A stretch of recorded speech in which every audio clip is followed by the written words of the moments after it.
Hello, hello. I'm detecting that there's gonna be some people here in a moment. Oh, I wonder who those friendly fellows could be. Hello, hello. Welcome on in. I saved the intro just for you. Here's an introduction to the game we're gonna be in tonight. Some good old-fashioned 1999. Let's go. So hello everyone, welcome on in. Not gonna lie, a little bit nervous, just not used to streaming to this many people, or, you know, being part of a stream team in general, so apologies in advance for the slightly scuffed audio setup, because I have not had a chance to soundproof my new office space yet, so it's gonna be a little bit iffier than my usual, but hopefully still all right.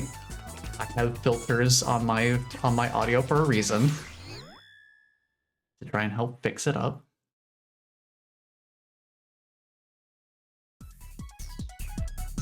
So hello everyone. I figured that since this is my first time streaming as part of the Clowder, that it would be good for me to kind of inaugurate the experience with one of my all-time favorite games. Surprisingly, for someone who I love watching speedruns, but I don't usually participate in speedruns. Just that time pressure is really a lot for me. Ape Escape is the one exception. This is the only game that I've ever actually done like an official speedrun of any kind. If you go to speedrun.com, I do actually have a time up for this game, and I'm in the top 100 for not much competition, but it's pretty fun. But we all know the real reason that we're here, so I'll let the intro cutscene do some of the establishing while we kind of go over why we're here. For anyone who, you know, doesn't already know, which, gosh, we all know why we're here, right? There's a kitty in need. We are here to help. Spike, did the professor finish the time station yet? Are we gonna get to go back in time? He said he'd be finished with it today. Let's go. I can't wait. Let's go. Dinosaurs. And what about the future? Yeah, we'll keep talking because I'm going first. That's not fair. The era of adult voice acting for child characters. Truly a wondrous time. Professor! Spike, Jake, over here. Watch out. Spike, the time station! No, no, run you two. Fly, wolves.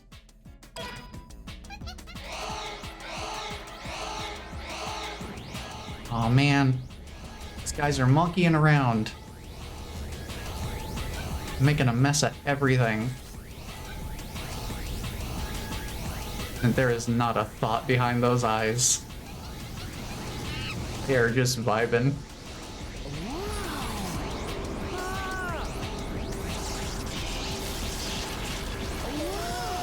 Whoa!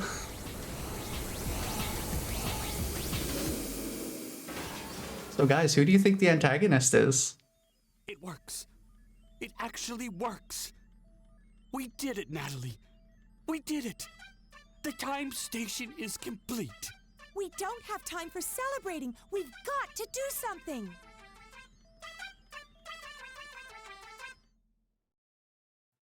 It couldn't possibly be the albino monkey with the red eye, right? And the like emo comb over haircut? Like over the eye? Something awful has happened.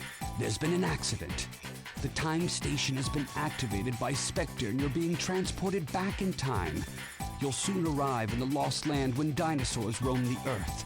Spectre has sent the apes back in time to try to change the course of history.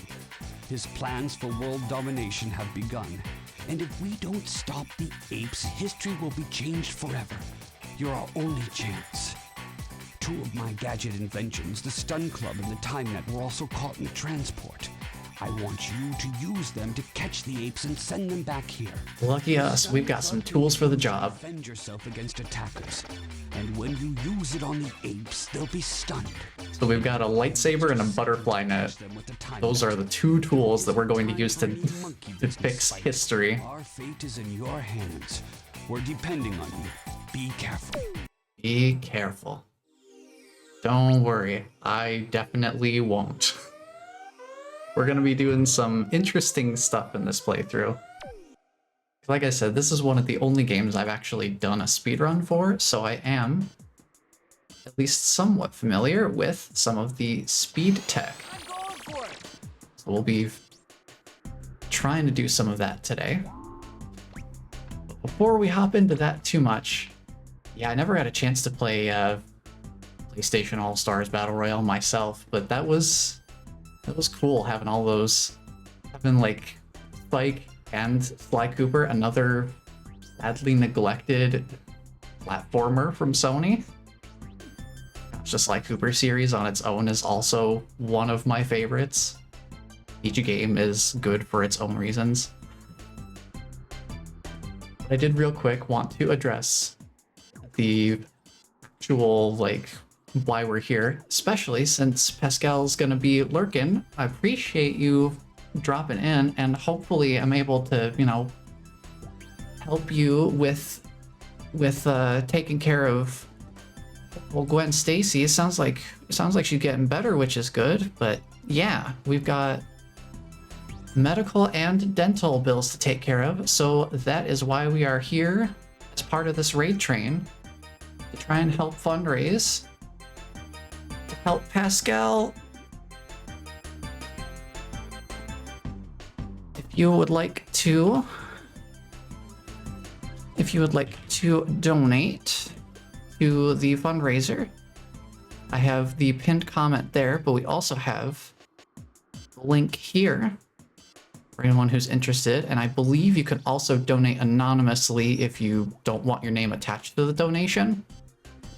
So I believe that is also an option that is available. And though I don't have any specific incentives myself, I do know that Pascall was offering, if there was anyone who donated and wanted to get some art done by Pascall themselves, there's links to the post where he kind of goes over his incentives there. I figured I'd have that included there as well. And just a little fun thing that I got programmed in here, so we can see the kitty that we're raising funds for. Make sure this is the correct command here. We have Gwen pick, and you got a little picture of Gwen. Look at that. Look at that. Look at the little kitty.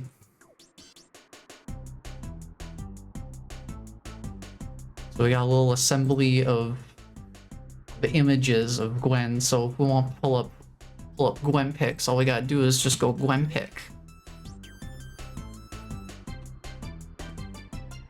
Look at it. Look at the kitty.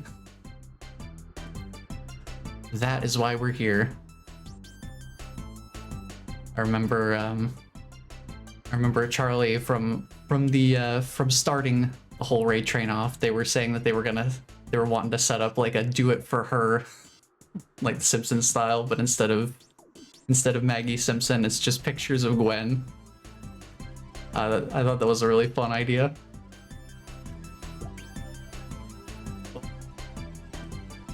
We know why we're all here. Let's go catch some monkeys. Grab them.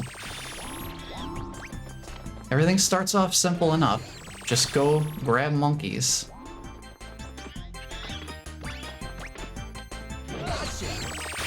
Now the concept itself, fairly simple and straightforward. I will say, one thing that makes this game particularly interesting is, if I'm not mistaken, I think this was the first game to require the DualShock controller. You did great. So you actually had to have a PlayStation controller that had the dual analog sticks, because its button layout profile is a little bit funky. Let me hydrate real quick.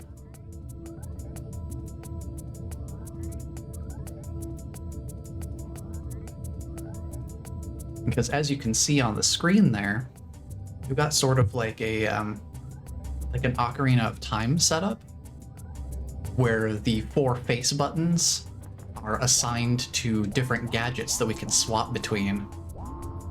You can actually reassign these buttons freely, so you can have any gadget attached to any of the 4 face buttons. So you can mix and match to your heart's content in that regard. Because the 4 face buttons are all occupied by gadget slots, that leaves the question of how do we control where the rest of our controls end up on a DualShock controller. So those face buttons are valuable real estate. So the button we use for jumping is either the R1 or the R2 button. So either of the right shoulder buttons, those are how we jump. Don't know of any other game that's used that as a jump button. Check it out. It's a little bit quirky. Water net. Use it when you're underwater. I equipped it with an oxygen meter. I'm sending the new gadget over to you right now. Try it We're out getting in ourselves a new gadget. training. It will be too dangerous for you to continue on to the next area. Well, good luck and be careful. This is a screen we'll be seeing several times throughout the playthrough. I don't know if we'll manage to get through the entire game all tonight. We certainly will not be going for 100% because that requires catching literally every single monkey in the entire game. And there are over 200 of them, if I remember correctly. Quite a few.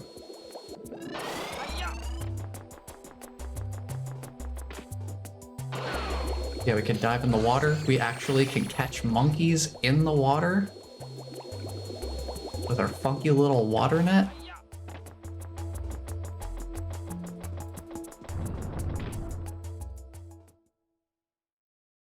Yeah, so we move with the left analog stick. It's pretty standard, all things considered. Now the way we use gadgets,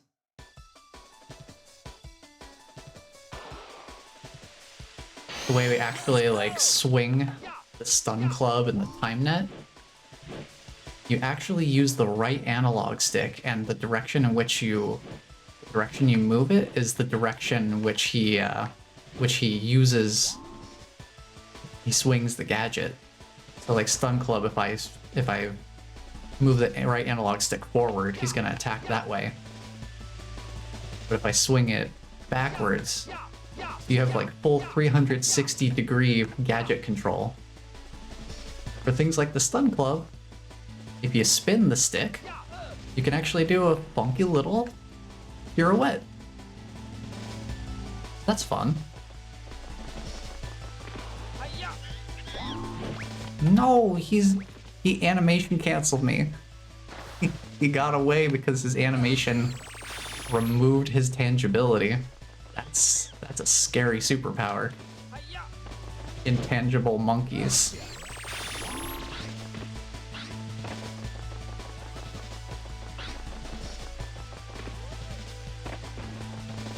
So for these early stages, there's not a whole lot of speedrun tech to really consider.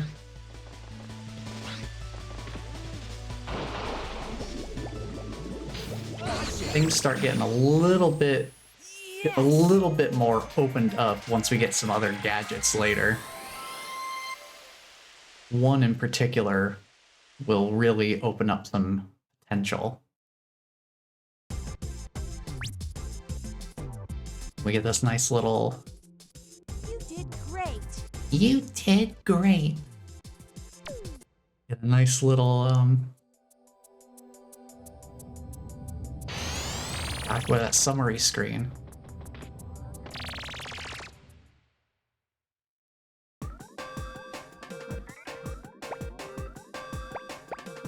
As far as the stage layouts go, we have these different eras of time that we're going to be going to.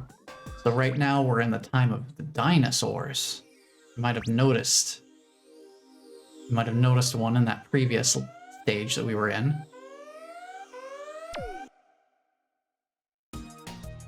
We'll be seeing a couple more in this stage. There's one of them flying around. Let's go!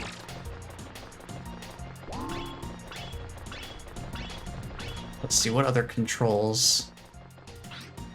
One button helps center the camera behind you. Believe me, that comes in handy sometimes. Being able to move the camera quickly.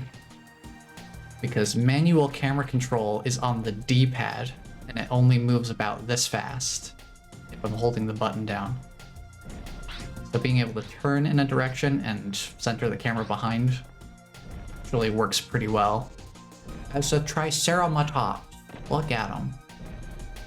Can't go say hi though, because we don't have the gadget. We need to press that button over there.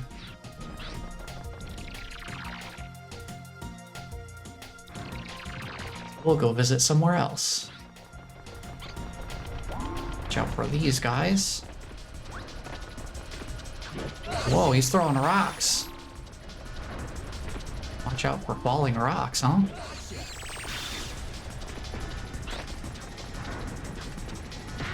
Ooh, I was not watching out for that.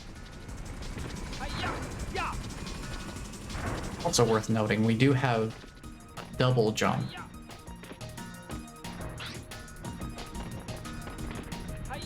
Don't ask me how Spike knows how to double jump. He doesn't have like a gadget or anything. He's just special like that.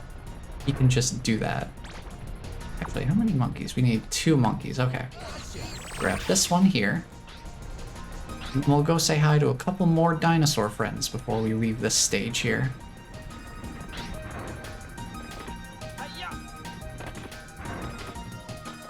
Which I feel like there's so much to explain, so much I want to explain.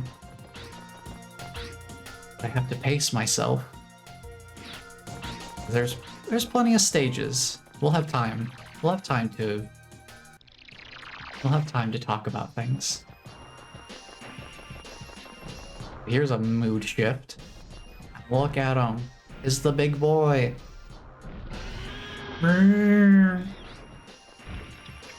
Big boy do a head bonk. He's got a monkey riding on his tail.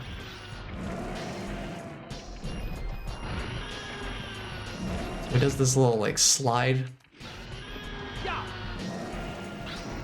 But if you get him to bonk into these walls here enough times, he actually jettisons his passenger.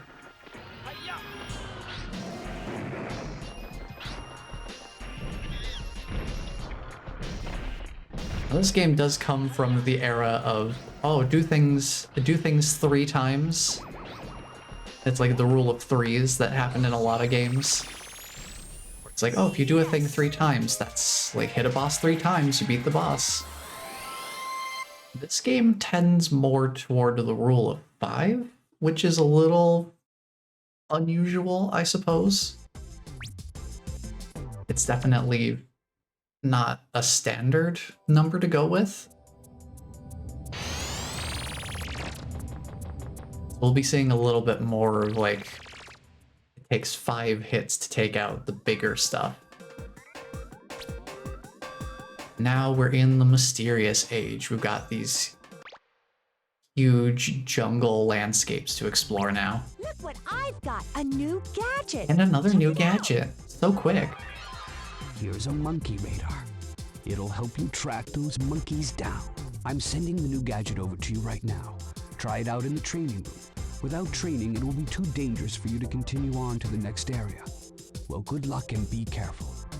So, monkey radar.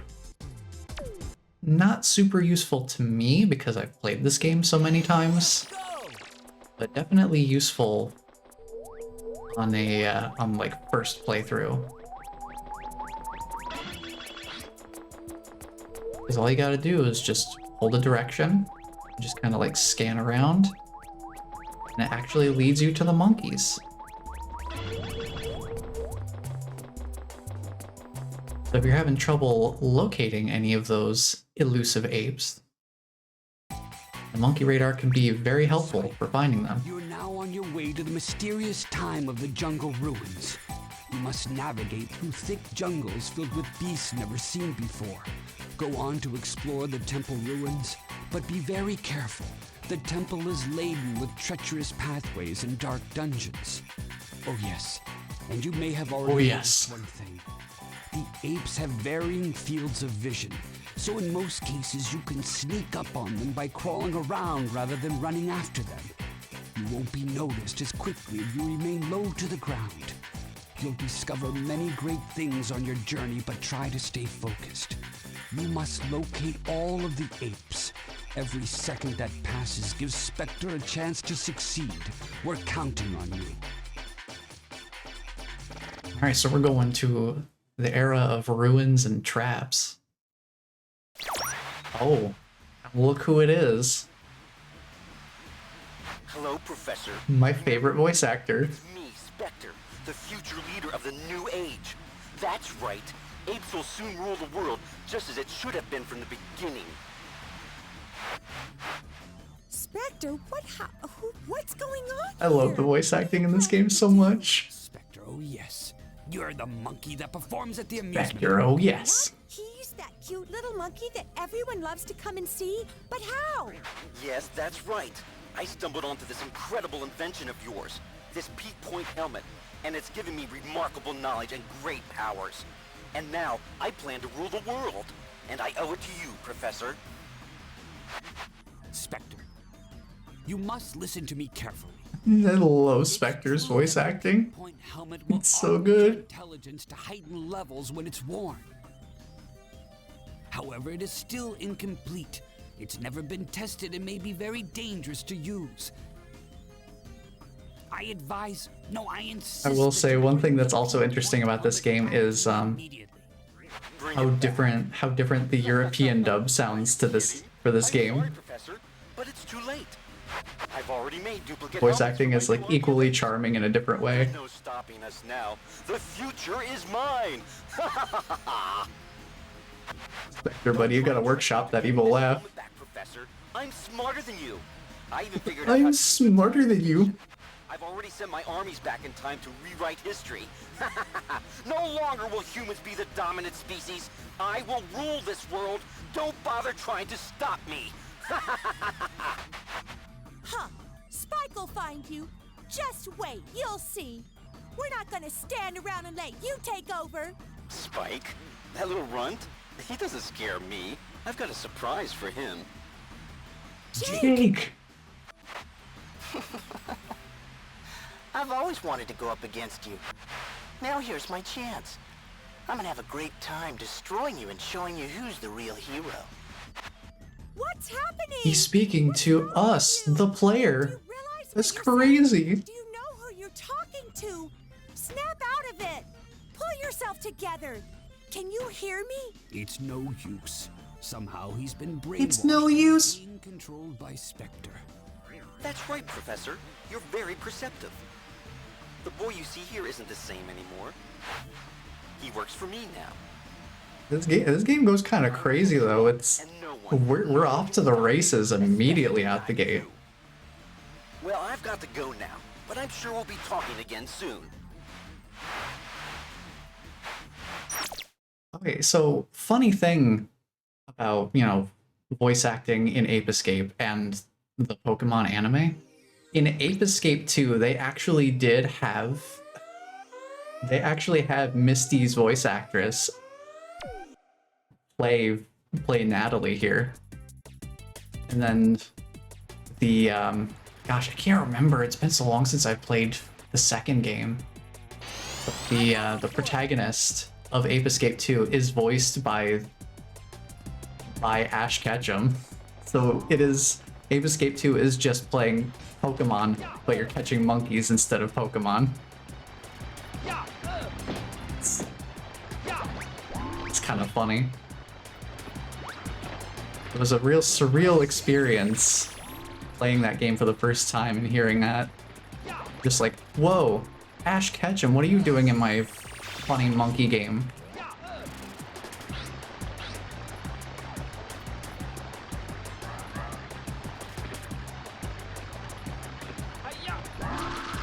Yeah, this monkey's got a gun. I could have put him behind the bars. Because monkey with gun is illegal. Let's go this way. Into the tunnel. Let's see if I get lucky here. We get the... Nope. So when I was practicing this, if you kind of hug the right wall as you approach, sometimes that monkey will not get into the UFO. Which I'm sure is a sentence that many people have said before. Speaking about monkeys and UFOs. Yeah, UFO monkey, not worth my time.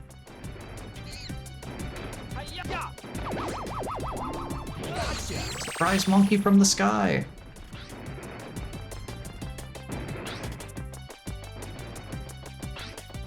It feels kind of weird doing some of like the speedrun stuff.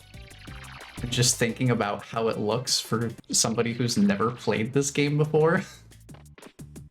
Just like, huh? How did they know the monkey was up there? Where did that monkey come from? It's like you literally can't see them on screen. You just hit them out of the sky.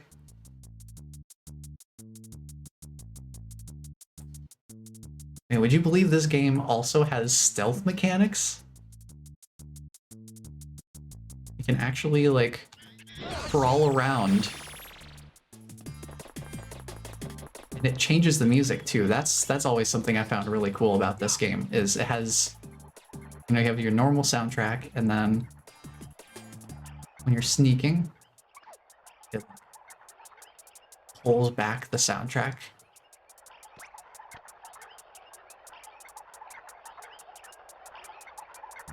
You do this by holding the left stick in, by the way. You like click and hold the left stick.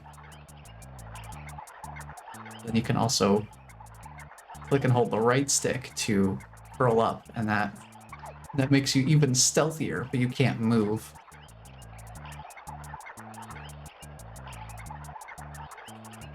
Figure I'd try and see if I can get this guy. Aw, the animation canceled on me. Well, we got a monkey over here we can grab. He's just got a laser gun, that's fine. Not a big deal. Yes! Yeah, this game really goes 0 to 100 in the plot department. Because it's like, oh yeah, let's go. We're gonna go visit the professor at the lab. Oh no, there's monkeys like absolutely ransacking the laboratory. Oh no, they activated the time machine. Well, we gotta go back in time and catch the monkeys. Oh, also, world domination plot from Super Smart Monkey who got the Super Smart Monkey helmet. And all of that in the first 3 levels. The first 3 levels of the game, they really, like... They front-loaded the plot hook on this. Kinda crazy. Honestly, most of the story is just seeing how the areas get changed by the presence of the monkeys. So you see that these like ancient structures have, you know, monkey iconography on them now. So they're actively going back in time and changing history.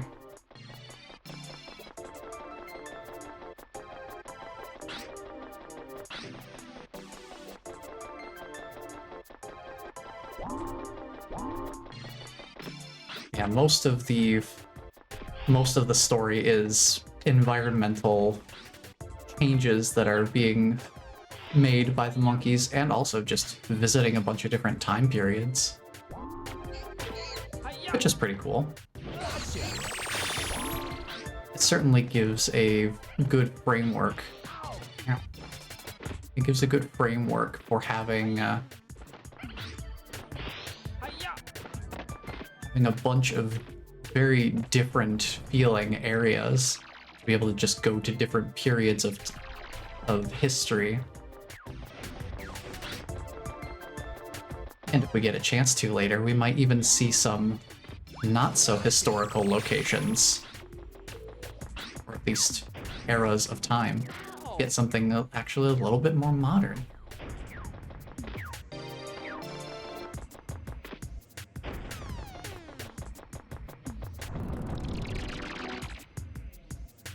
Let's see how far we get in the 2 hours. Because I do also want to let cutscenes and stuff play out, because I think the voice acting is part of what really makes this game's very, very 90s charm. It really just elevates the whole experience. So there is fall damage in this game, but if you're swinging a gadget like the stun club and you just hold it out, for some reason that prevents you from taking fall damage. Interesting little speedrun trick there. So if you're at risk of taking some fall damage, just pull out like the stun club or the time net. Just hold it out.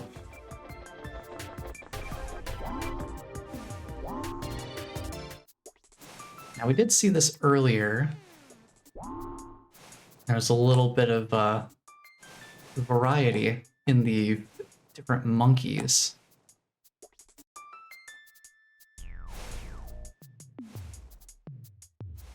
Some monkeys have guns. That monkey, I'm very lucky that they didn't spot me too soon, because that monkey has a backpack. That backpack contains heat-seeking missiles.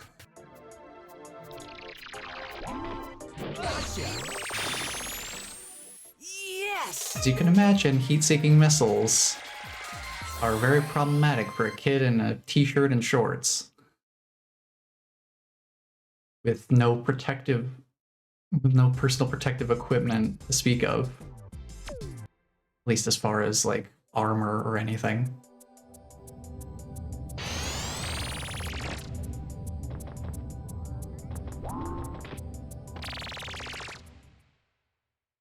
Boy, I feel like there's so much to explain. Oh, new gadget. I wonder what it could be. Here's the slingback shooter. The slingback shooter. I'm sending the new gadget over to you right now. We couldn't call it a slingshot. It had to be a slingback shooter. For you to continue on to the next area. Well, good luck and be careful. Now this slingback shooter here looks innocent enough. I mean, as far as, you know, a ranged weapon can be considered innocent. You also get a first-person aiming mode, which is kind of interesting. Look at that funky-looking reticle. Ain't that crazy? Yeah, so the slingback shooter, you pull the right stick back, and that primes it, and then you release it to fire the slingback shooter. So it actually functions like a slingshot would, which is really cool. I think they made really good use of the analog controls for that. And you also have 3 ammunition types. You have your standard pebble, which you can fire as many of those as you want. They only do a little bit of damage. You have these explosive shots. You're firing like small explosives from your slingshot. Does more damage and has like an area of effect to it. And then, let me just walk forward a little bit here. See, I can demonstrate it in the next area where we got some enemies. We have these homing shots. You can hover over up to 3 targets, and then release, and the seeking shots will head out. Sometimes the tracking is better than other times.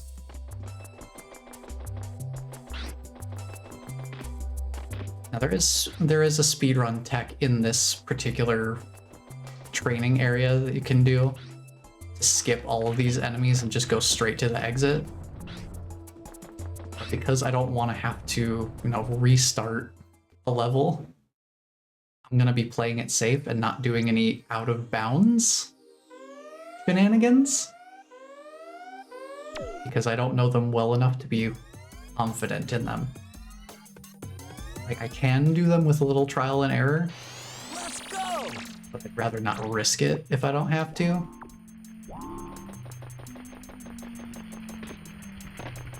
We'll just call it marathon safe, I guess. Yeah, so slingback shooter, pretty standard gadget.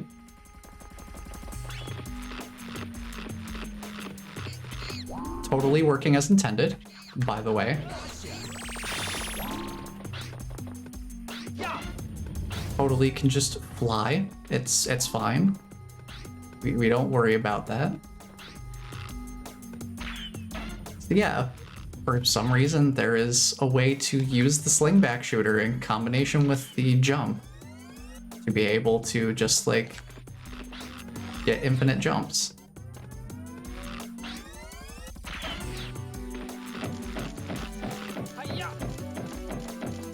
Where in time is this again? It's sometime after the dinosaurs. We're in the mysterious age. So whenever the Earth would have been covered with lush jungles and temples, I guess? Something like that? But yes, very mysterious. Grab that guy right there.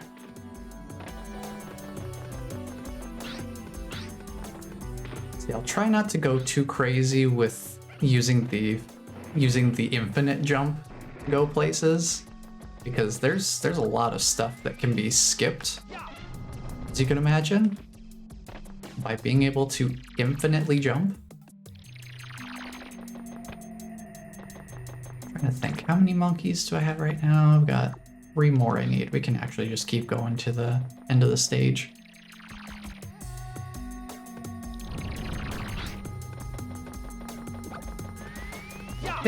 I think the idea is that these ruins and such were already here, and what the monkeys are doing is basically just reappropriating them for their own plan of world domination.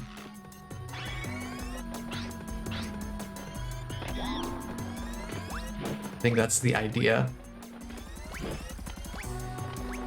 That's why we have these very familiar human-looking structures, but they're covered in like monkey iconography. At least that's my understanding. It's not like the game gives us specific dates. Got 'em.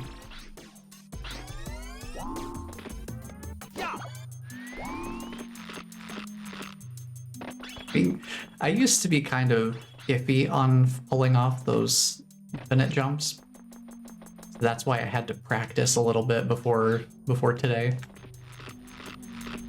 We're totally not supposed to be back here, by the way. Yes! We need another gadget for that. We grab them anyway, because it's funny. It's way more fun to just drop down from above like that. You did great. Yeah, that's kind of my thoughts on as far as what the story implies. Also, I've been stadium waiting for this attack. for a long time. This is just between you and me. Follow me. We are in the Rainbow Void. Let's go. Yeah, the slingback shooter, you're not supposed to be able to do what I'm doing with it. At least it's not intended to be used that way.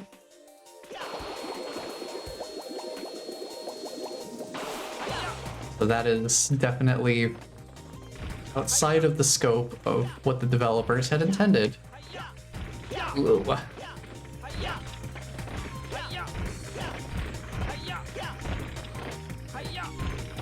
Got platform over some lava here. That's fine. We're just on Rainbow Road, I guess. Something like that. To be honest, I'm not entirely sure where these stadium attack stages fall into the lore of Ape Escape. As far as the gameplay goes, these are totally optional. The speedrun actually completely skips these, because you don't actually need to complete them to finish the game. It's fun. Yes! It's just a fun little rival race on an obstacle course, and it has a built-in timer, so you can try and get a new best score. And beating them also gives you these Spectre coins. I'll go up against you anytime you want. I haven't covered the Spectre coins at all. Throughout each of the stages, there are a number of these big gold Spectre coins to gather. You can see up on the board here, there's things we can unlock for getting 10, 20, and 40 of them. Probably won't be going too much into that tonight specifically, but it does unlock some kind of fun little Look what I side got. diversion A stuff. gadget. Check it out. This is the Super Hoop. It protects you and makes you run faster. I'm sending you The Super gadget Hoop is also really nice Try it out in for the training room. going Without fast. training, it will be too dangerous for you to continue on to the next area. Well, good luck and be careful. This is also another gadget that utilizes the analog controls really, really well. We just got this hula hoop. You know, pretty standard looking thing. If you rotate it in a circle, like we did earlier for the stun club to do the spin attack, you spin it around a few times, it charges up, and we zoom. And it actually does contact damage. So we can run into enemies. And also we go fast.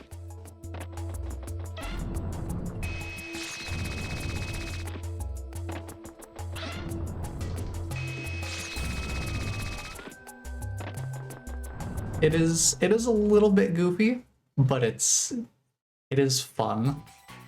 And it also makes good use of the analog controls. The fact that you actually spin it like a hula hoop is pretty fun. Very useful in catching the apes. There are lots of dangerous creatures below the surface. Be careful. Get hydration here real quick.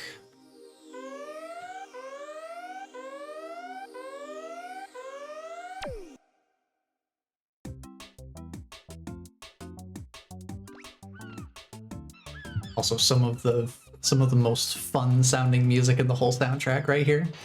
Let's go!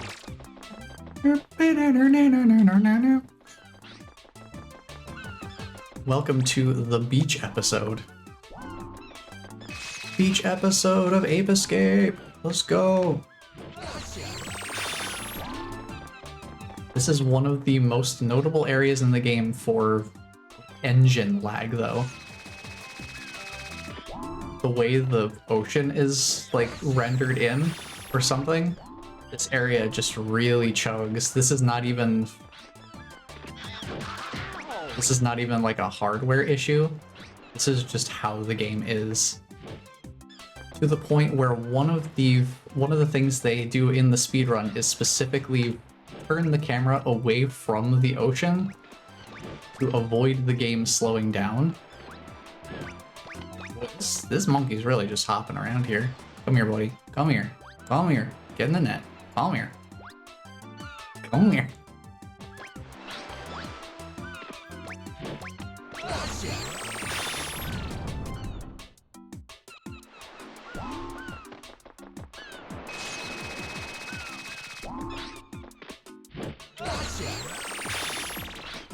Yeah, the game really likes to slow down around there. The few times in the speedrun where camera manipulation actually is, you know, relatively important to manage.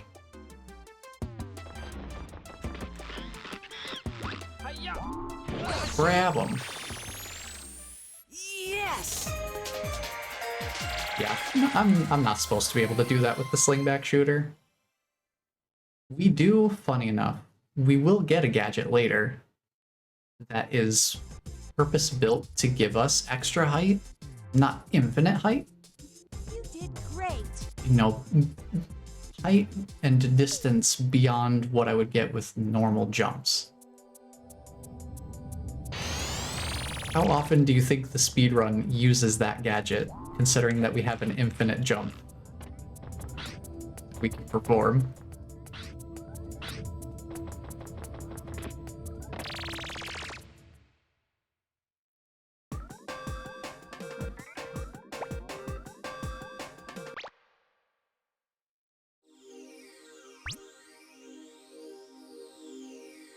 Oh boy, got stretch here.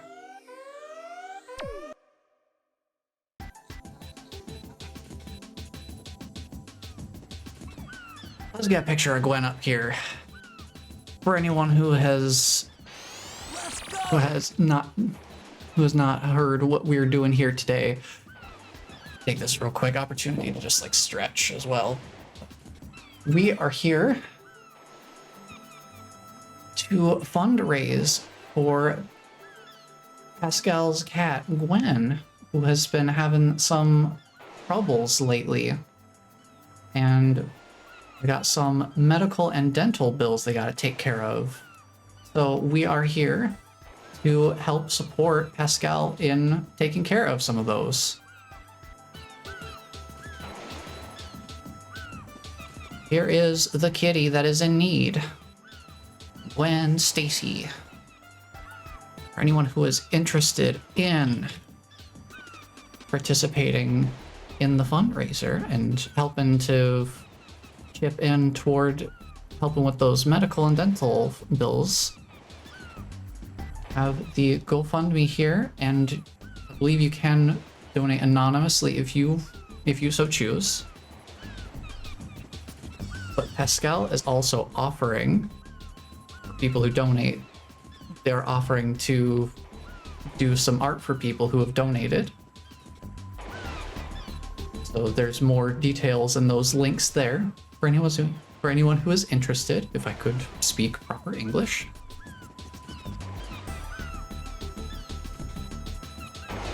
Heck yeah, we've already gotten up to $2,060. Wow.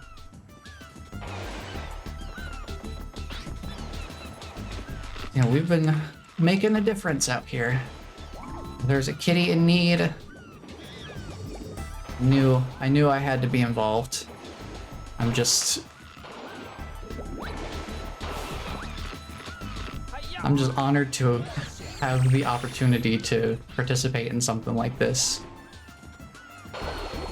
I've been wanting to do, like charity streams and stuff like that for a while, but never really had the chance to. Never got it figured out. So it feels nice to be able to participate toward a good cause. Whoa, we're literally jumping the shark. Oh boy. Watch those chompers.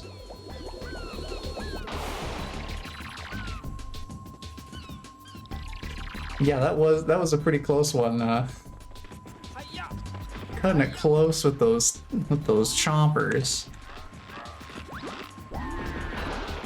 Now this guy's going crazy. He's got rockets, he's throwing bombs, he's got a gun. Yes! And he's a fisticuffs master, apparently.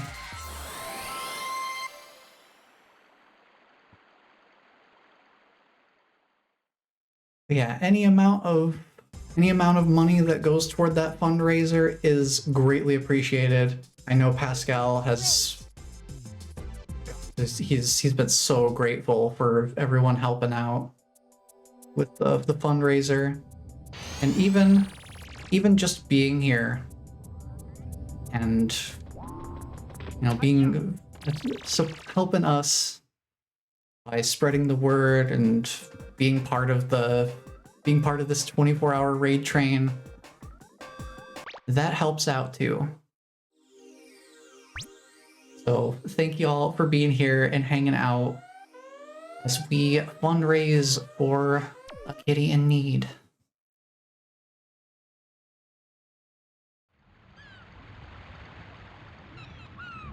Say hello to Dexter. Let's go! Dexter is a funny little guy. Well, I guess not little.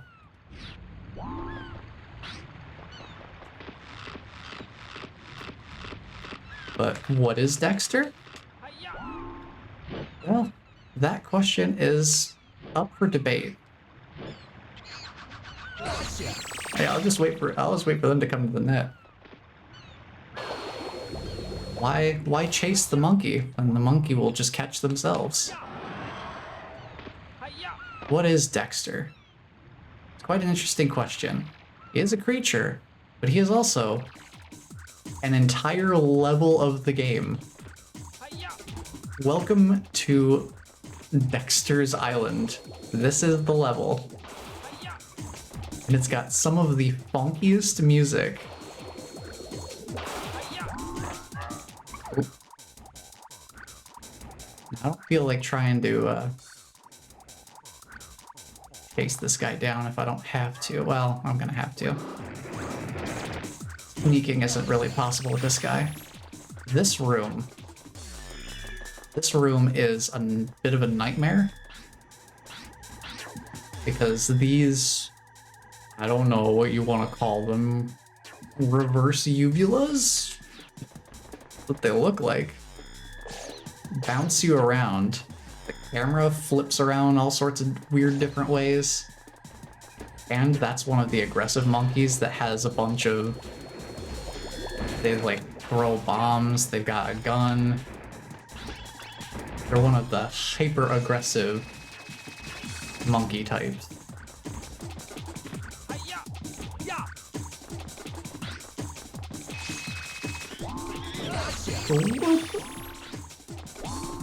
Snatched him up.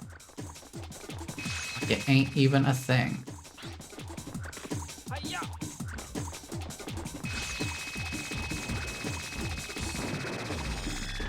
Yeah, Belly of the Beast does have some pretty good jams. That is one of the things I love about this game, is it's got... This definitely is a very like 90s synth soundtrack. I love it. It is... This whole game just feels very of its time in a very charming way. And it's also got some kind of weird, wacky, oddball stuff. Like this entire stage. No, my elevator. So I honestly would love to see somebody take this stage and try to like break down the anatomy of Dexter's interior machinations. Because what part of anatomy would even be an elevator like that? It looks like maybe some sort of windpipe or something. Like maybe that's related to the breathing? Who even knows? How does one figure these things out? Who can even say for sure? To be honest. Monkeys. Calm down. Monkeys, come down. Catch at a monkey. Catch at a monkey. Monkey, come here. Yeah, like what part of their internal systems would require something resembling an elevator, like an air elevator? Oh, jeez. He's double dipping with that laser gun. Yes! They got like stormtrooper blasters. The only difference is these monkeys can aim. You would be amazed at how many times I get sniped by monkeys in this game. You did great. They've got some pretty ridiculous accuracy at times.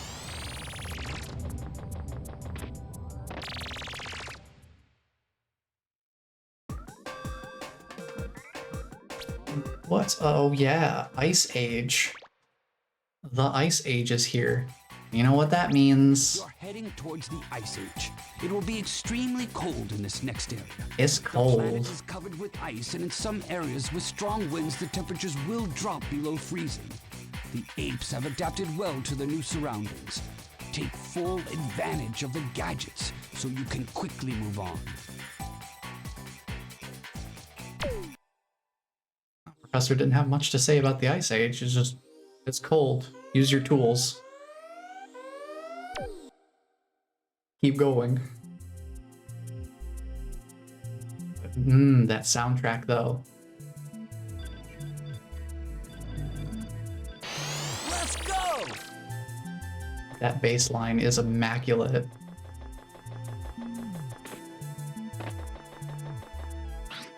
Now, since we are in the Ice Age, we gotta be careful of this water.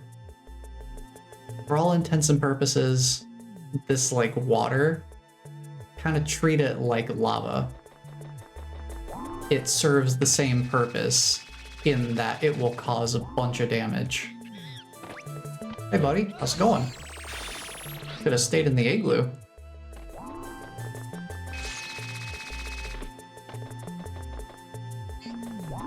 Let's go up here.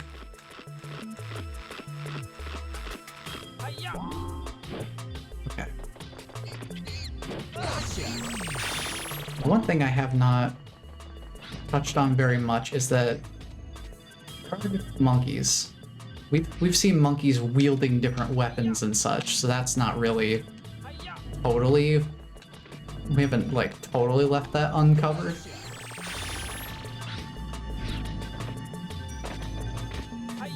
But the different monkeys actually have differing personalities and behaviors. And it's indicated by the color of the shorts, or in the case of the Ice Age, the jumpsuits, or snowsuits that they're wearing. So the monkeys that are wearing yellow, like this one, is pretty standard, just relatively average, nothing specifically unique about the way that they behave mechanically.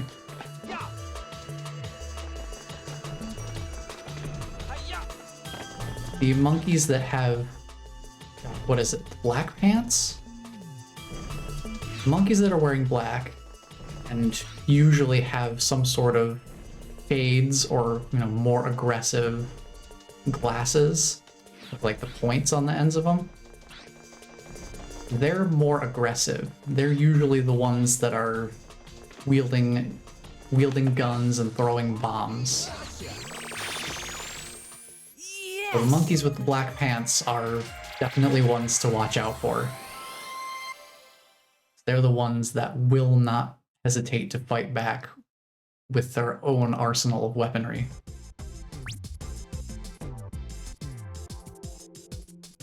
You did great.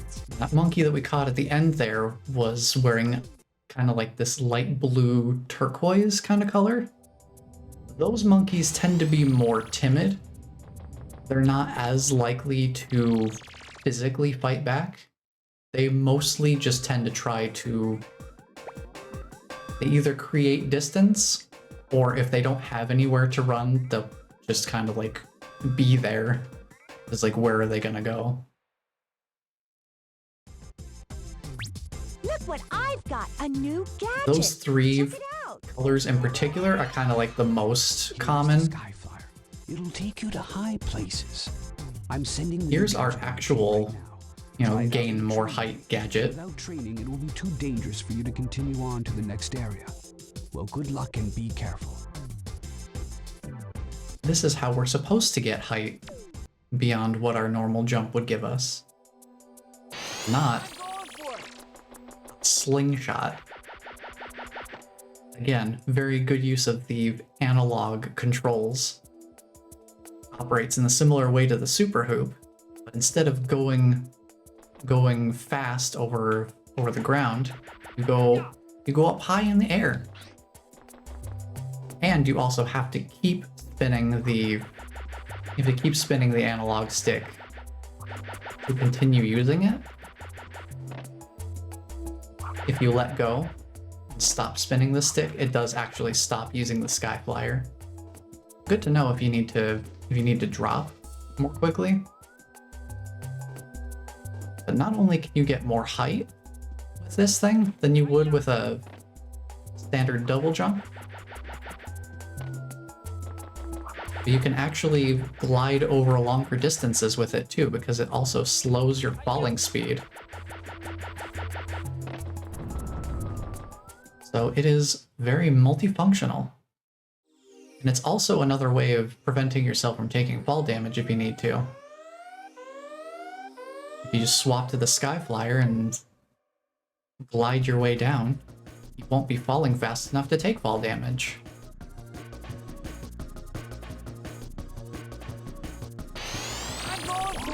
But we've got a slingshot. We can fly. We don't need the sky flyer. It's just silly.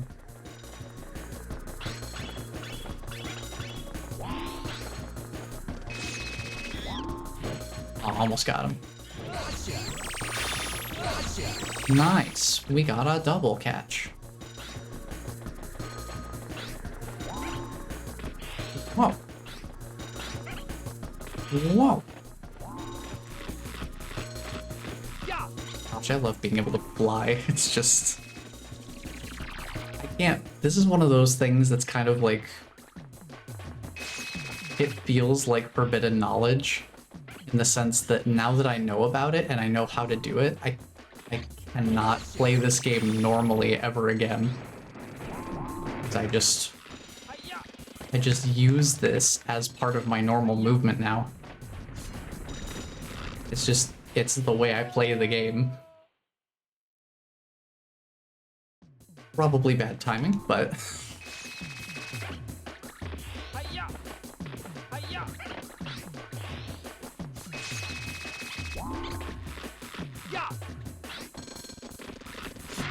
Sometimes the camera angles are a little bit less conducive toward being able to judge things by distance. But you know, that is kind of a skill issue on my part. I will readily admit.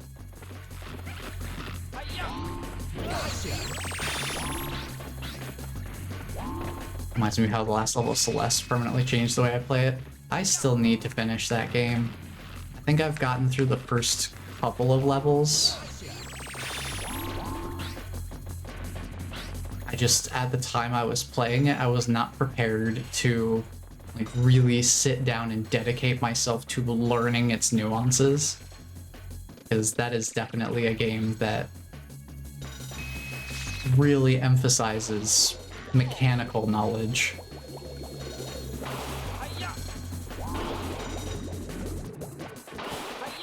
Grab this guy? Yes. Awesome. Yes! Grabbed him before he jumped in his UFO.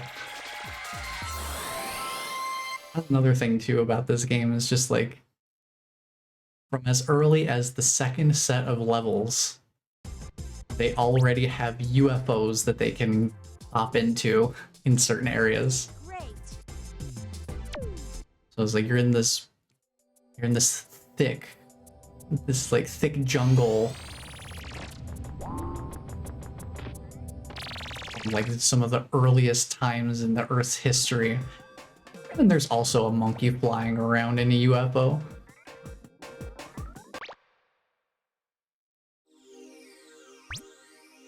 I do need to go back to Celeste sometime. And I did really enjoy what I played.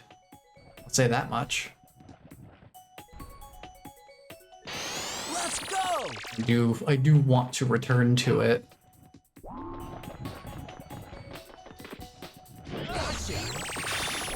I just don't think I was ready for it at the time. That is definitely a game that is like, hey, do you really know how this game functions? Prove it.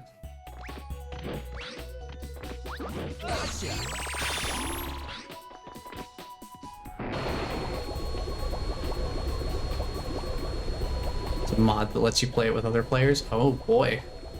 Multiplayer Celeste, that would be interesting.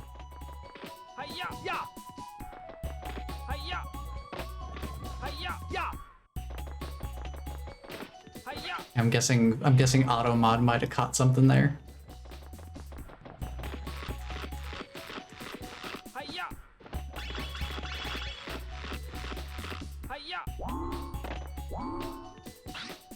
I'm trying to think where I want to go in here. Normally I would just keep going up the mountain to reach the hot springs at the end.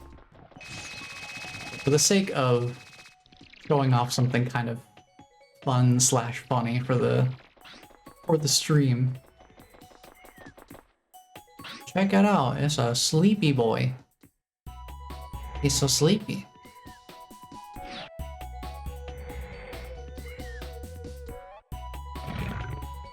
Did not like me stepping on his ice though. Oh, he come. Oh, he's coming. The ice squealing sounds underneath the sneakers too, that's really fun. Squeak, squeak. The way you're supposed to get through this area is you gotta fight back against the bear. Crash him into these pillars to break them. The X's on his eyes. Oh no. So you've got this maze of rooms here. You gotta knock these guys into the ice pillars. Bust them open.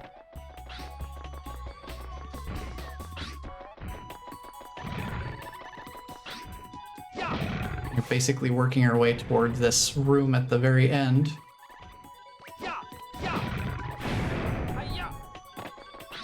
There is a bunch of technology and a monkey. Whoa. Sneaking.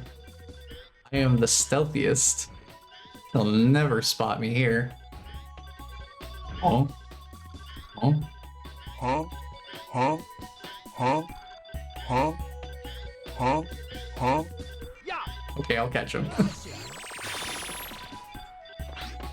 Oh boy. Monkey AI is funny sometimes.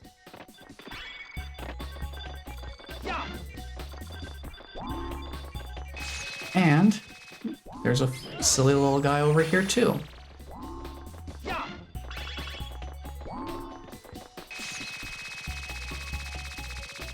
Yeah, thankfully this game doesn't mess around too much with ice physics in the required traversal areas. Because that whole area is technically optional. There are enough monkeys to catch on the way up to the top.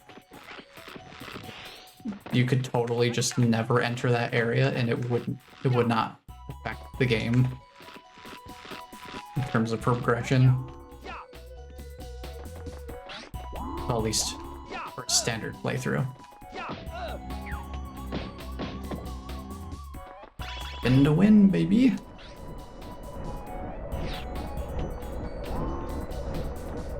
This ice bridge will collapse very quickly once we're on it, which is where the super hoop comes in.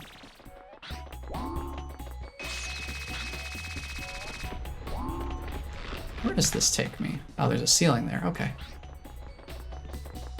I do want to actually get to the hot springs before we catch our final monkey here. Guess we could just go straight up there.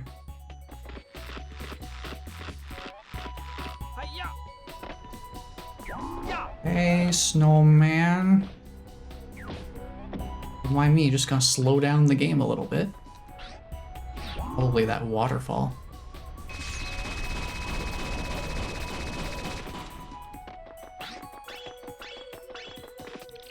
Yeah, so the way that the levels are structured, you only need to catch a certain amount of monkeys to progress to the next level. So check out this soundtrack with the water drop sounds.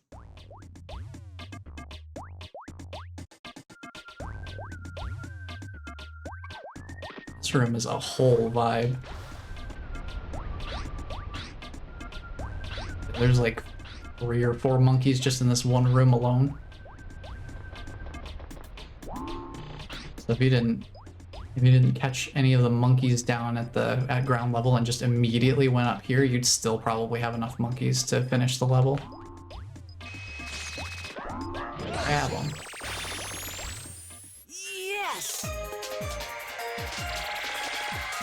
The way the levels are, you only need to catch a certain number of monkeys to proceed to the next area, but you can replay the stages at any time to go catch more monkeys that you left behind. You did great. Because the stage will auto-complete once you've caught the required number of monkeys. Oh, it's Rival Race Round 2. Let's go. I've been waiting for this for a long time. Gladiator This is attack. just between you and me. Follow me. Follow me. Okay. And so revisitation of the levels I'm going for is actually required for the true ending, because this is a game that has a true ending to it. You can only get the true ending once you've beaten the game the first time. Because once you beat the game, you unlock a new gadget that then allows you to catch. There's certain monkeys that you literally only can catch once you've gotten the post-game gadget.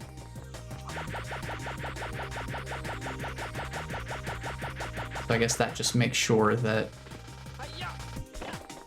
you only see the true ending after you've beaten the game at least once.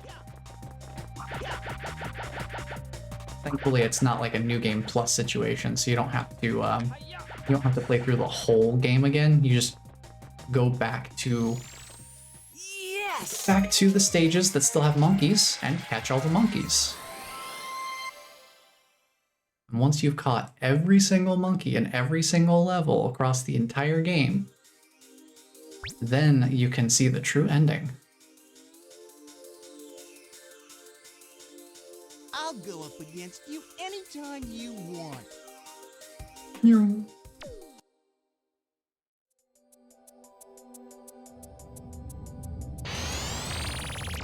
Since we've gotten 10 Spectre coins, you can see there's like a new image that's unlocked up there. So I suppose now is as good a time as any to talk about what those Spectre coins actually unlock. And here we've got these funky little machines. I'm not going to spend too much time on these because this is like totally optional side stuff. But it's really cool that they added this in anyway. For getting 10 Spectre coins, you unlock Ski Kids Racing. What is Ski Kids Racing, you may ask?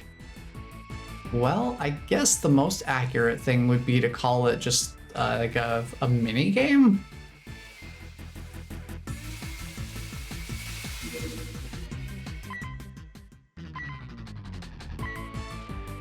So you've got these like paper cutout versions of the different characters.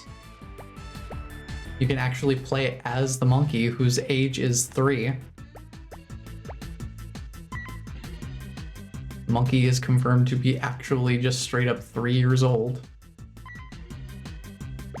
You've got 3 different courses. You've got lap times, you've got qualification rounds. You can actually like race. This is like a racing game. Just for the sake of demonstration, I'll do the qualifications. I'm not very good at this. I barely ever play this mode, so I'm not very well practiced. But the analog controls make this a very high skill ceiling experience, because each of your analog sticks controls one of your skis. So if you hold them both forward, you'll go straight.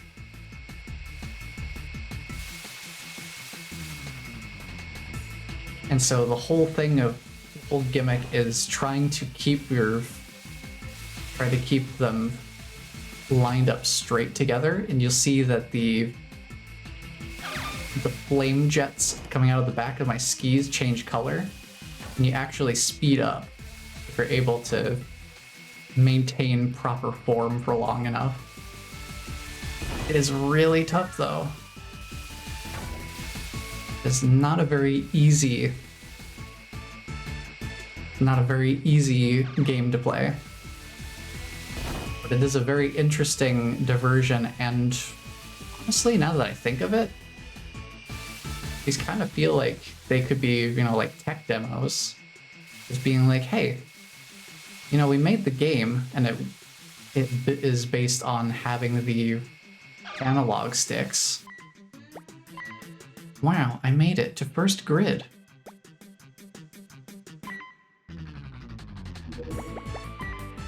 What fun. But yeah, these mini games are kind of like demonstrations of here's what else we can do with a dual analog stick controller. I'd never really thought about it that way before, but it totally makes sense as to why they would have these in here. But making them this sort of unlockable minigame makes them a little bit more like a fun extra thing to work toward, rather than just being, oh, there's mini games, but you know, who would play them? Spike, we finally located. Going to be unlockables. We don't know his more fun. Whereabouts, but he's hiding somewhere within the period of the dawn of civilization. Ooh. His army is growing stronger. Spectre is in the period of the dawn of civilization. Taking over the new world. Transport there now and find him. Time is running out. Hurry. We actually have a lead on Spectre's location. So now the stakes are getting raised a little bit here. We're not just catching monkeys. We are actively hunting down Spectre at this point. Let's go find him. I want to hear more of that sweet, sweet voice acting of his.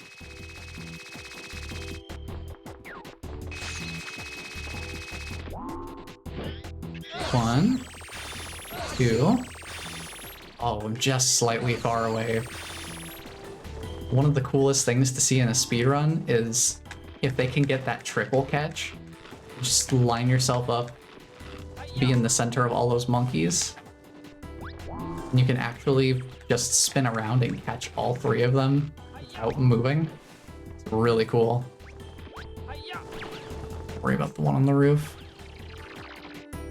But, you know, 2 out of 3 ain't bad. That's the kind of thing where if I practiced more, I probably could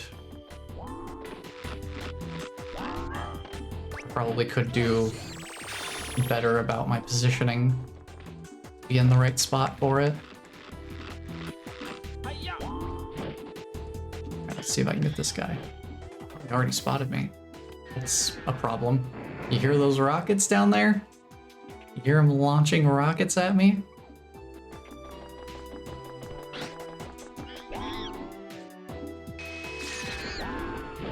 Going crazy down there. Let me grab this one.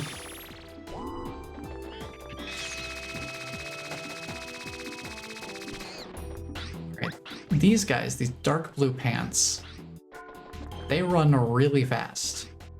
Like, insanely fast. Like, it's basically sort of intended that you're supposed to use the super hoop to catch them, because the super hoop is the only way to keep up with their speed. See if I can grab them. Oh, close. And we got him. We got him. Yes! It's a little bit sloppy, but we got him.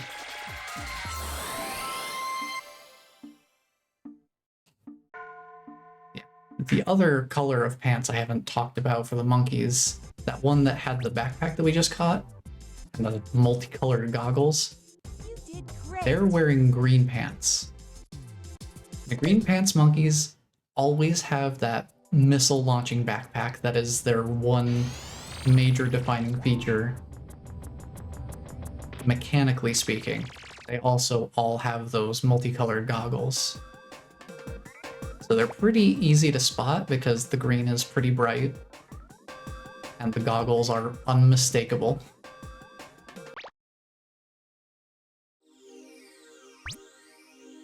But there aren't very many of them throughout the whole game.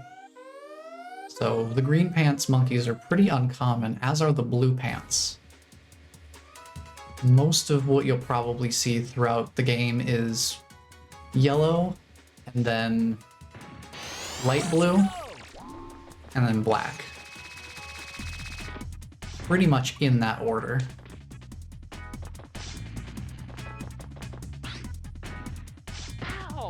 Man, I was still not standing far enough over. Jeez, those things reach all the way across. Forgot how much that is a problem. This as a stage where you could definitely skip a lot of the platforming using the infinite jump.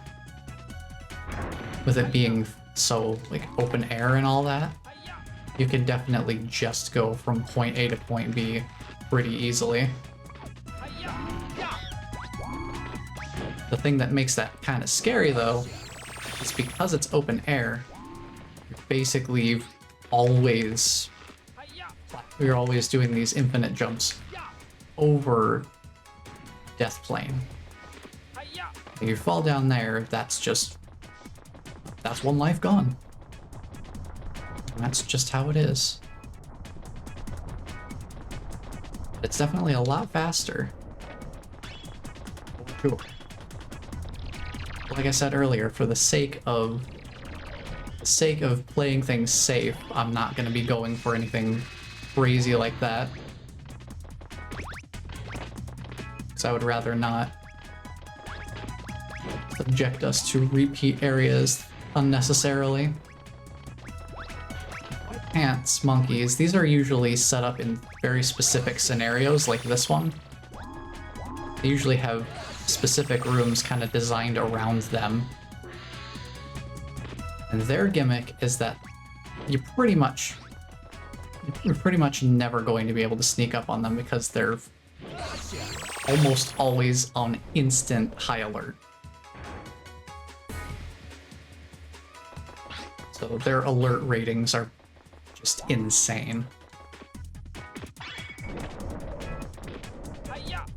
They usually seem to get used in these types of rooms, like these gimmick rooms. Interact with stuff like the gong and keep a persistent threat going.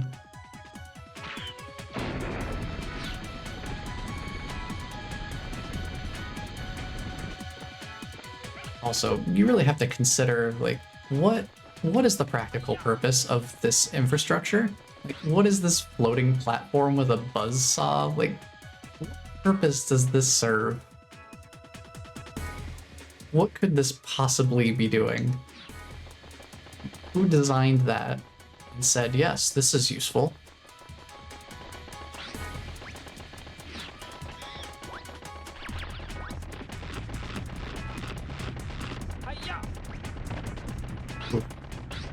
Everything's a little sketchy.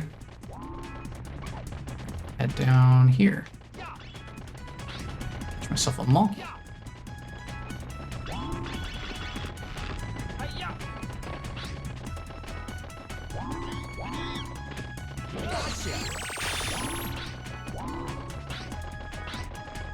Alright, once we get inside here, there was something else I wanted to cover, because I haven't really shown it off yet. And for the sake of safety, I am going to use the Skyflyer here. This area is sketchy enough as it is. I just want to make sure I don't have any issues. Since I never really use the monkey radar because I know where the monkeys are and how to get to them, I don't really ever use this feature.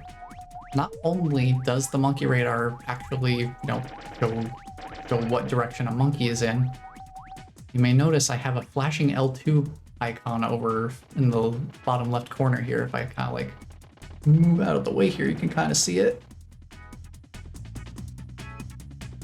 Normally your first person camera is bound to that, but if you press it while it's blinking like that and you're using the monkey radar, the monkey that you've detected, you can actually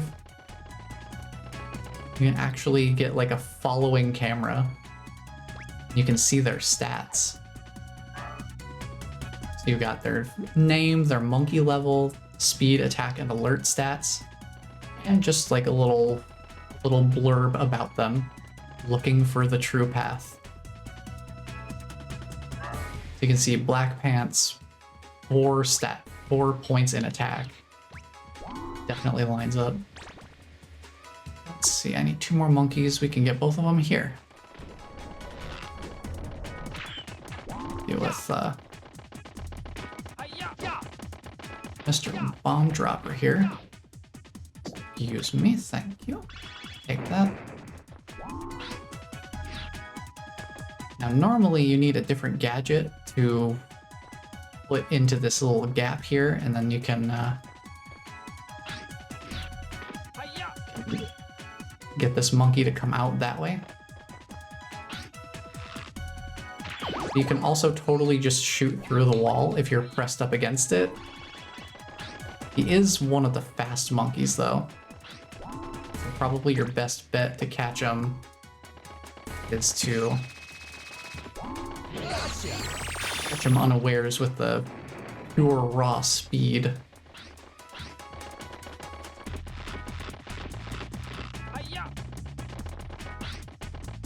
We have an ad happening. Fun. I did forget about that being a thing. I'll just chill for a moment here then. Boy. Normally what I do is I try to take the moment to hydrate too. Normally I try to run like what I usually do is I run like a 3-minute ad during my starting soon restream to try and just, that usually clears up mid-roll ads for my entire stream slot. I didn't have quite enough time to do that because I was still getting stuff set up. So I didn't have enough time to do a full 3-minute ad. So I think we're in the land of mid-rolls, but that should be the only one now. So hopefully we won't have any more.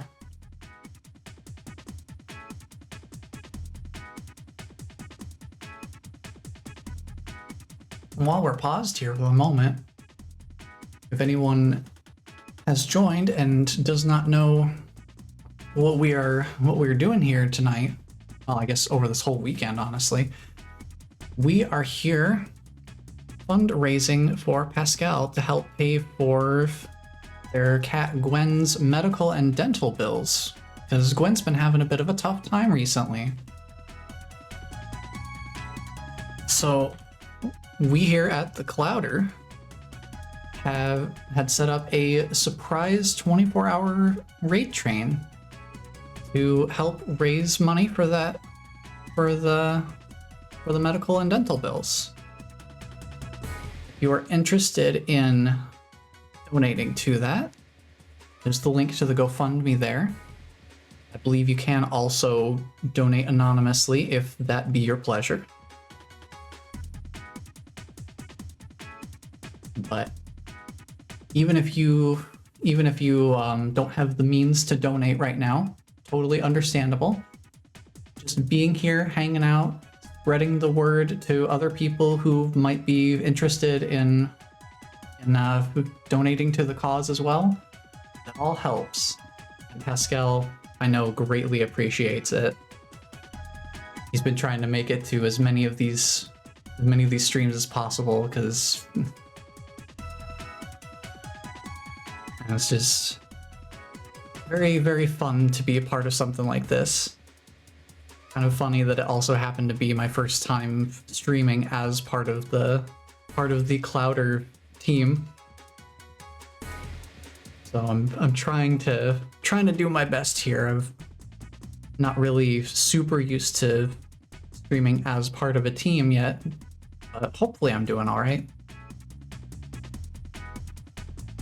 Yeah, if you do decide to donate there, Pascall also has some art-based incentives that he's offering for anybody who donates to the fundraiser.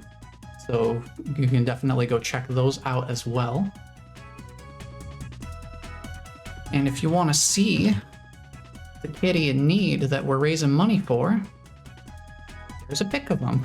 Oh, it gave us the derpy one. She's trying to clean herself. Oh. There she is. Good old Gwen.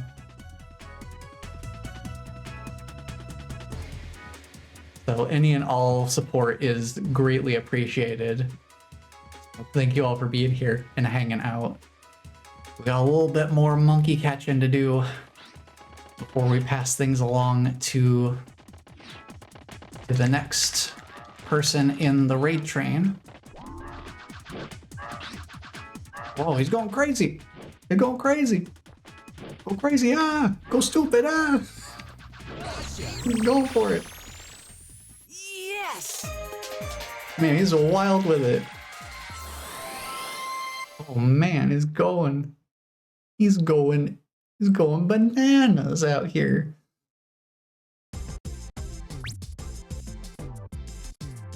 Boy. You did great. You did great.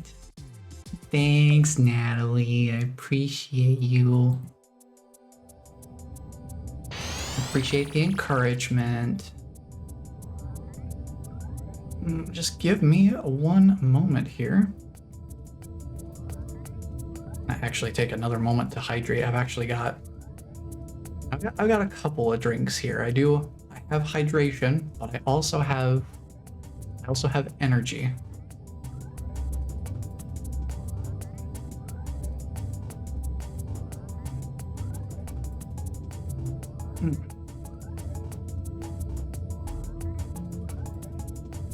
So I'm trying to keep it kind of balanced so I don't dehydrate myself with the energy that I'm also consuming. I just want to pull up real quick. I want to make sure that I am ready for the next step too. Just to make sure.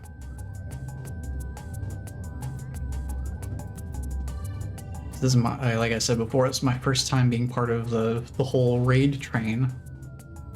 So I have not done this before. So it's a learning experience for me. Also why I picked Ape Escape as what I wanted to play here, because it is a game I am very, very familiar with. Also, Crumbling Castle. Go catch Spectre. The first level where the goal itself is not catch X number of monkeys. Kinda crazy. They've changed up the formula. Let's go! I think that's something.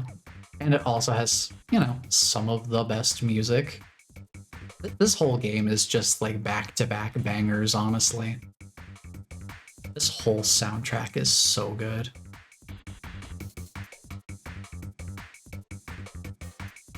It's just so good.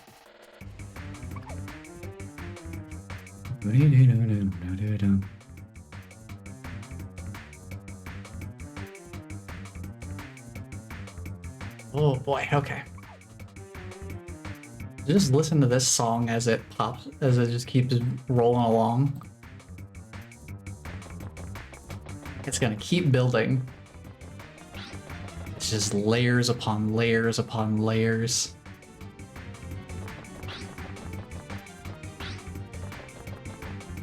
Let's see here. I am going to take the relatively speedrun path, I guess. This castle is a very well. Actually, you know what? No, let's do the castle normal. We'll probably end with the castle. This castle is kind of like the mid game, I guess. This is kind of like the halfway point for the game.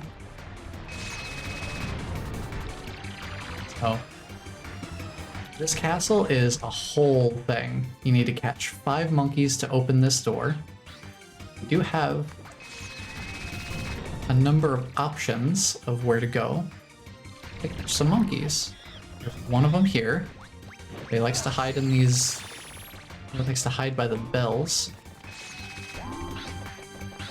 So be mindful of that. I'll never go through this room the same again now that I know how to do the infinite jumps.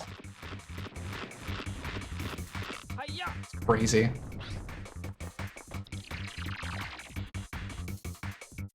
Absolutely insane. Oh, and here's actually a perfect opportunity to showcase. This thing here, this container, it's a monkey in this container. This container can only be opened with the post-game gadget. So we have to beat the game at least once, then we can come back to this stage to get that monkey in that container. So until we've beaten the game at least once, it is literally impossible to 100% complete this stage. Worth noting. Let's see here. I know there's a monkey here. This was a monkey that I don't think I ever knew about when I first played this game. Like years and years and years and years ago. Never knew that monkey was back there. It's not even that far out of the way. It's just an area that I never bothered exploring when I was younger.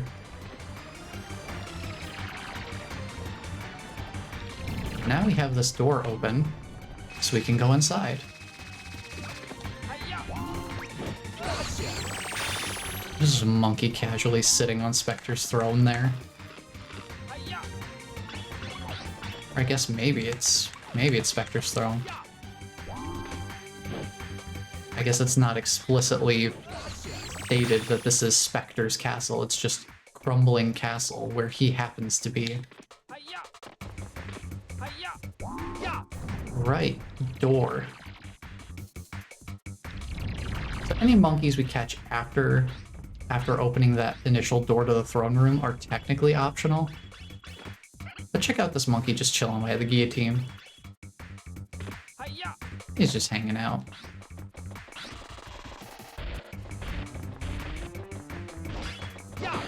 Here's our rule of 5 here. This suit of armor is not very good at melee combat. Never mind, it's 4 hits. This game really loves to play around with whether it's 1, 3, 4, 5 hits. It just seems to kind of vary.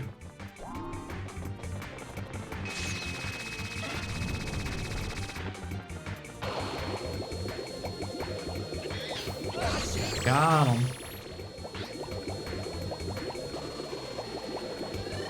I know I don't need to catch these monkeys. I don't need to, but still fun to do along the way. Probably good to do if you are planning to go for 100% later on anyway.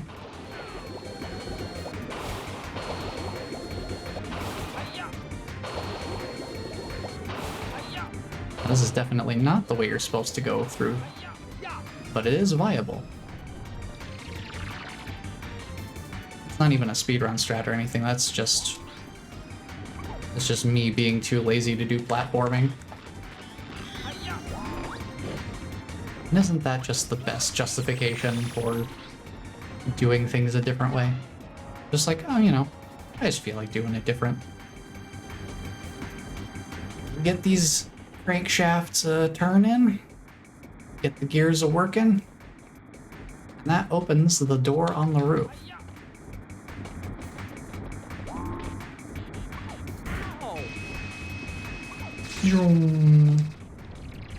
Now, we need to go back around to the rooftop. Grab an extra life here. Might as well. We can exit through this door that we opened earlier. We hit that button as we were kind of running by earlier.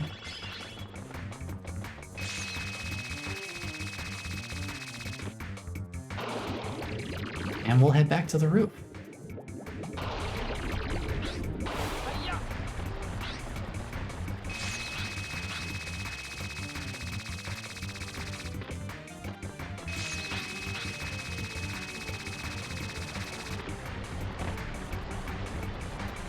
So yeah, going to the roof the first time, you can hit the button while you're up there that gives you these little forms on the side here, if I could actually jump up to them.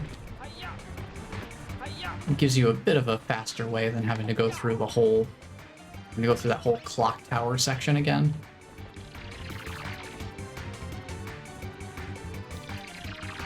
Look who it is. It's the man of the hour. Well, look who's here. So you finally found us. Look who's here. Jake. And how is everything coming along? Everything is under control and coming along very nicely according to plan. Very good. Then let's get going. Right. Hold on! You're not going anywhere! Oh, yes, we are. Oh, yes, we are. No time to bother with you right now. Oh, but we will. We will meet again. He is right. Just wait. We are gonna meet again. Now what hit you? Another time, another place. You'll have your chance. Oh, he's just gonna bail. Truly unfortunate.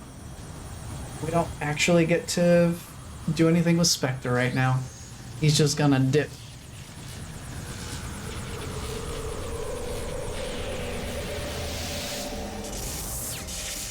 But get this. Not only does he dip, this big boy also gets summoned. Oh boy.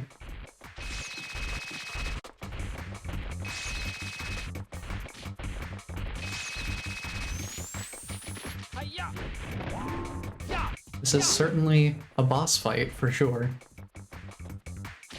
Honestly, the biggest boss fight is the camera. Sometimes the camera is just very uncooperative.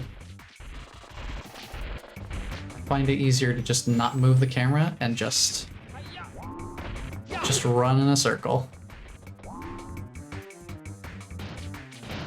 Wait for him. Literally just run in a circle.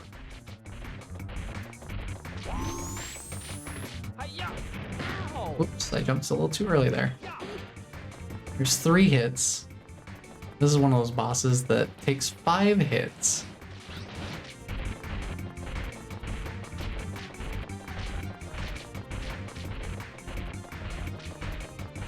Just keep running.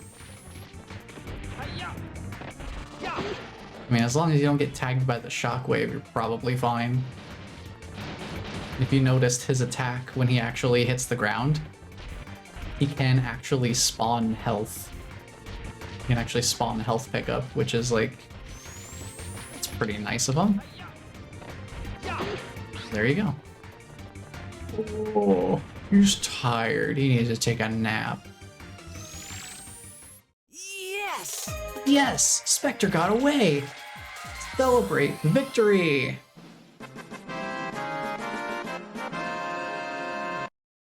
We did it.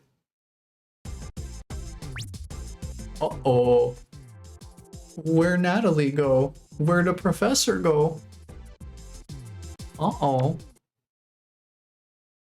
Where have they gone off to? Whoa. Whoa. Hey, wait a minute. What's going on here? Welcome to Bop Central.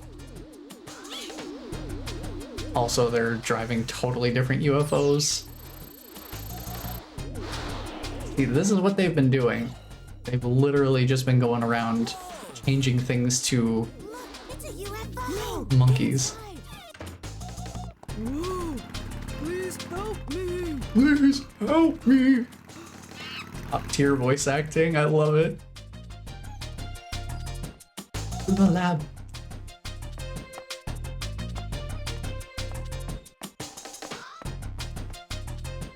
Spike, listen, I have a message from the professor. Let's hear it. Understood.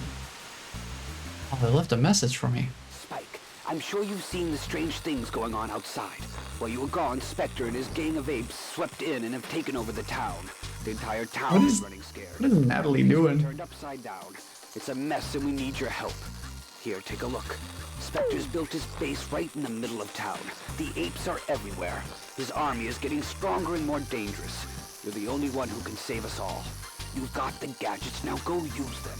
Time is running out. We're counting on you. Ah, hey, wait a minute! What are you doing? Hold Let on, go stop. of me! Monkey! Monkey! Going crazy!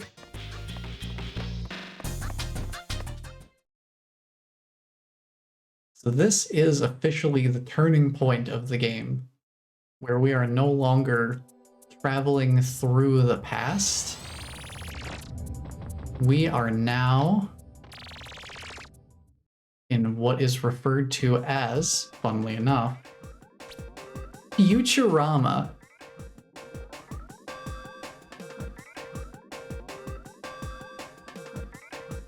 And it all starts at City Park. But first, I've just finished evaluating the new gadget for the professor, and we've sent it over to you. unique gadget acquisition cutscene. As the professor's already told you, if you don't complete the training, you can't advance to the next area. Good luck. Because the professor's not around to actually say, like, hey, learn to use this gadget or it's too dangerous for you to go.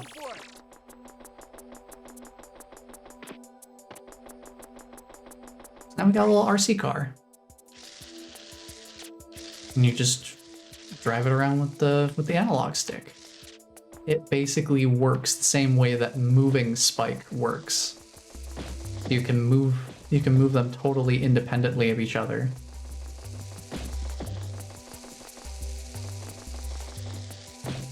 And it also does contact damage. I think if it runs into certain enemies or gets attacked by monkeys or things like that in a certain way, it actually explodes too. It's fun. Also, I've been skipping these mailboxes because they're mostly like tutorials on how to use the gadgets and stuff like that, and just general tidbits of information like the different colors of pants the monkeys wear and all that. But this one in particular,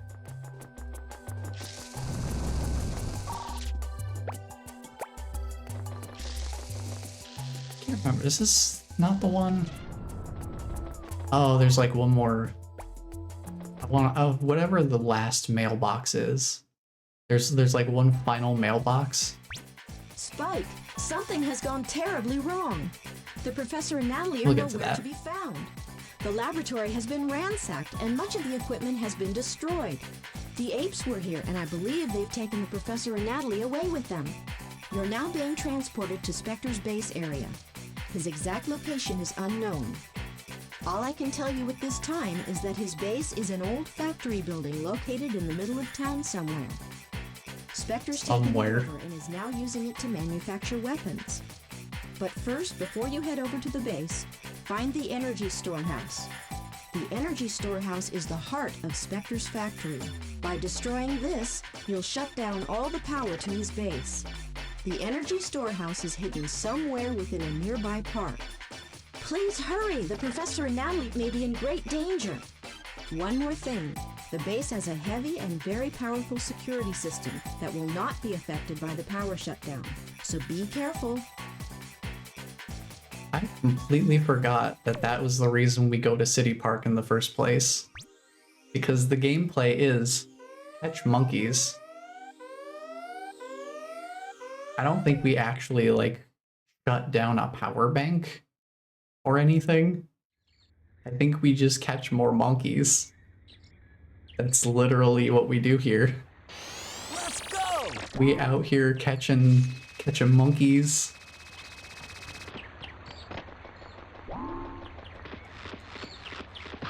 Ow, I'm getting stung by bees.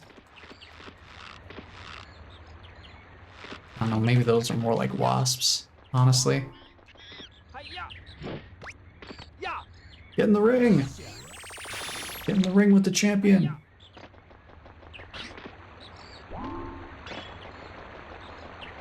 There is another monkey up here. Hello, sir. He cut down my approach real quick. It's ruthless. Hey, come here. Come here. There we go. Now we've opened the way to the sewers.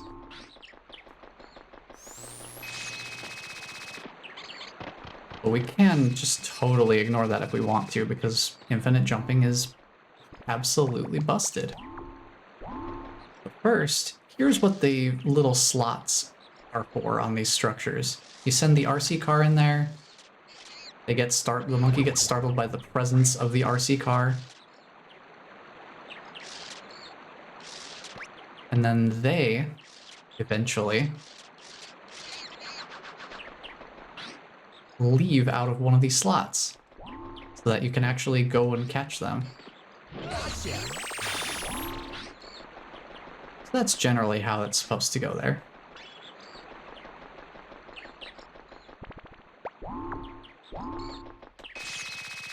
Let's see how much of the sewers we can get through here. It just drops straight down.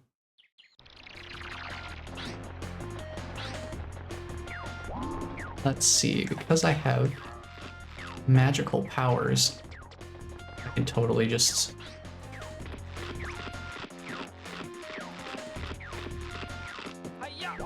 transcend physical barriers.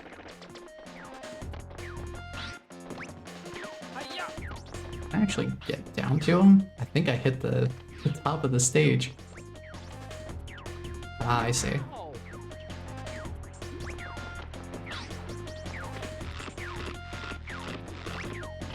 I can't go too far up.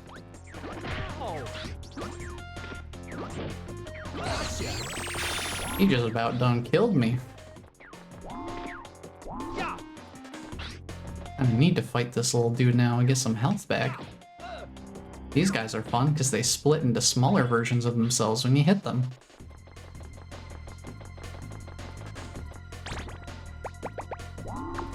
Here's where the RC car they really wanted to be like, here, you got this RC car, here's how and where you're going to need to use it. He's jumping for it. That monkey is gone, dude.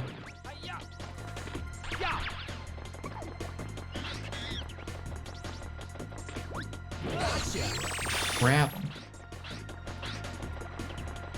Okay, I think we can move on to the next spot here.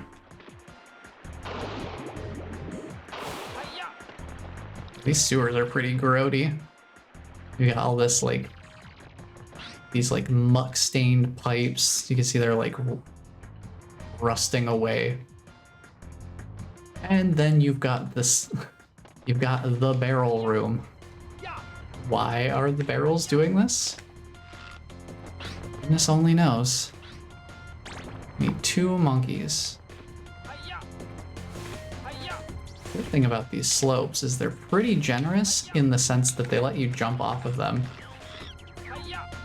Most slopes that you slide on, you can't jump off of them. You're just stuck sliding. Oh, almost got him. That would have been cool. Yes! But yeah, that's basically where this is where the game kind of like turns over to the second phase.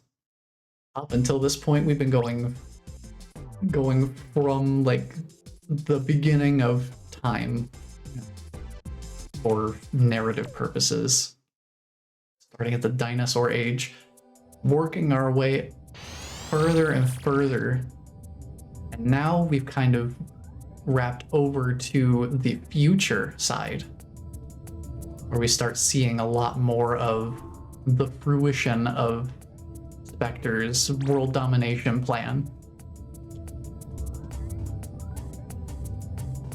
It is unfortunate we won't get to see more of Spectre here, but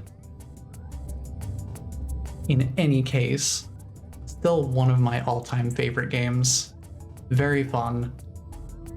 I do enjoy, like, the fact that I enjoy it so much that it is literally the only game I've ever done an actual, like, timed speedrun for should speak volumes to just how much I love this game.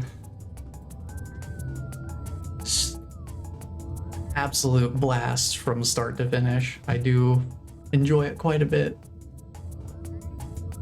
But that is going to be all for me for my part of the raid train. We are going to be tossing it over to the next member of the raid train here in a moment. I don't know what to do for... I'm trying to think of a raid message here. And also see if I can remember how to raid. Because gosh, how often do I actually get the chance to do that too? I think if we just do...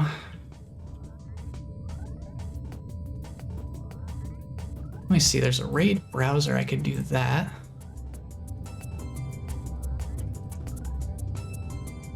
Try that out.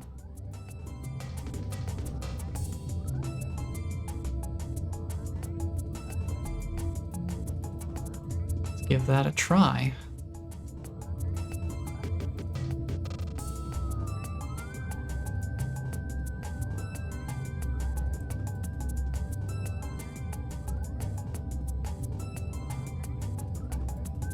Dismiss that message here. Yes, okay.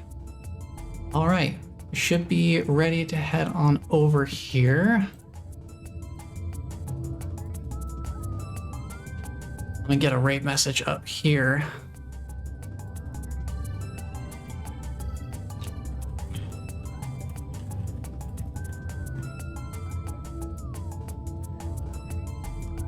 I'll keep it simple because I don't want to cut into their time slot for this. I want to give everybody their time to shine too.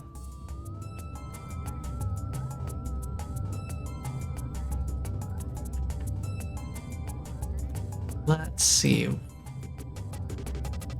I'm cooking here. Hold on, I'm cooking. Almost got it, almost got it.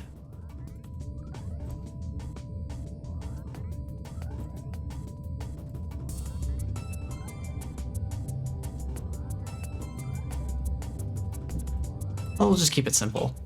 I'm already getting a slight bit over time. I don't want to take too long. Just the apes have escaped. We'll go with that. We'll go with that.